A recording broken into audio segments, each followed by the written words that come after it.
జిల్లా సినిమాల ప్రొటెస్ట్లో ఉన్నాము. రామకృష్ణ నాయక్ నగరగోపాల్ తాండా ఏదైతే విలేజర్ నిన్న చనిపోయిందో ఆ విషయం మీద ఈరోజు ప్రెస్ మీట్ పెట్టడం జరుగుతుంది. సో ముఖ్యంగా ఏమిటంటే మనకు 14 తేదీ రాత్రి సుమారు 9 గంటలకు ఎస్ఐ విజయకుమార్కి సినిమా ఎస్ఐ విజయకుమార్కి రాబడిన సమాచారంపై నగరగోపాల్ తాండాకి వెళ్ళాడు. అక్కడ ఊరు బయట ఒక 5 మంది గ్యామ్లింగ్స్ ఆడుతున్నారని సమాచారం వస్తే ఇమీడియట్గా స్టాబ్లిష్కి వెళ్ళినాడు. అరౌండ్ 10:30కి ఊరు బయట ఒక 5 మంది గ్యామ్లింగ్ ఆడుతుంటే చూసుకోవడం వల్ల అక్కడ అందరిని పట్టుకొని వాళ్ళ దగ్గర ఉన్న 7,650 రూపాయలు క్యాష్, 52 ప్లేయింగ్ కార్డ్స్ మంగళవారం ఆడుతుంటే వాళ్ళందరూ కూడా వాళ్ళని స్వాధీనం తీసుకున్నాడు. ఆ సబ్సిక్వెంట్గా మళ్ళీ వాళ్ళు పెద్ద మనుషులతో వస్తే అక్కడే మళ్ళీ మీరు మార్నింగ్ అనేది చెప్పి చెప్పడం జరిగింది. సో సబ్సిక్వెంట్గా నిన్న మార్నింగ్ అంటే 15వ తారీఖు ఉదయం 9 గంటలకు ఇంట్లో వాళ్ళతో నాకు చేసిపోయిందని చెప్పి కంప్లైంట్ చేయడం జరిగింది. ఆ సబ్సిక్వెంట్ అతను ఇమ్మీడియట్గా గార్దిన్ కేసీ సెంటర్ తీసుకెళ్లారు.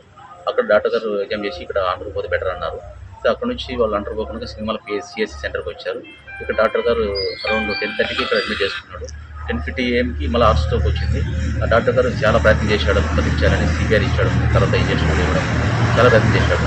ఆ తర్వాత అరౌండ్ 11:40కి అతను లాస్ట్ చేయడం జరిగింది, చనిపోవడం జరిగింది. సో డాక్టర్ గారు కూడా క్లియర్గా హార్ట్ స్ట్రోక్ అని ఇవ్వడం జరిగింది.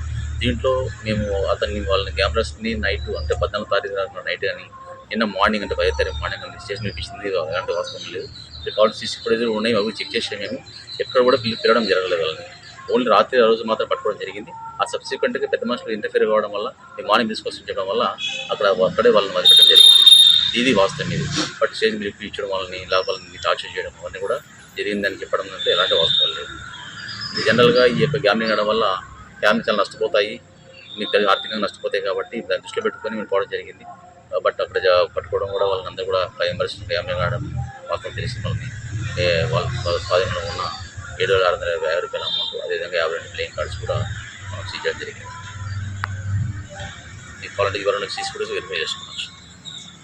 కానిస్టేబుల్ గతంలో కూడా డిమాండ్ చేసినాడు, భయపడిచ్చినాడు. గర్లదిన నుంచి ఇక్కడికి ఏం పని ఉంది ఆయనకి అని వాళ్ళు చెప్తున్నారు బాధ్యత. అంటే యాక్చువల్గా ఇక్కడ కొంతమందిని మేము క్రైమ్ డిటెక్షన్ పోస్ట్ పెట్టుకుంటాం. మేము ఏదైనా ఇమ్మీడియట్గా కేసు వెళ్ళినప్పుడు దానికి వాస్తవ తెలుసుకోవడానికి దాంట్లో భాగంగానే ఎస్ఐ గారు పంపించారు. అంతేగాని ఎలాంటి ఉద్దేశం లేదు. బాడీని పోస్ట్ మార్టం చేస్తారా సార్? లేదు, వాళ్ళు ఎలాంటి కంప్లీట్ వెళ్ళలేదు. వాళ్ళు తర్వాత వాళ్ళు పెద్ద మనుషులు వచ్చి ఏదో పొరపడి వెళ్ళినట్టు సార్ మేము అనుకున్నాము, టార్చర్ చేసి అనుకున్నాము. ఇప్పుడు ఎలా జరగలేదని చెప్పి తీసుకెళ్ళారు, బాడీని తీసుకెళ్ళారు. అవును, చేస్తున్నాం. అంటే వాళ్ళని ఇప్పటి వరకు స్టేషన్కి పిలవలేదు సార్, మిగతా వాళ్ళని కూడా మొబైల్స్ తీసుకొచ్చారనేది వాళ్ళ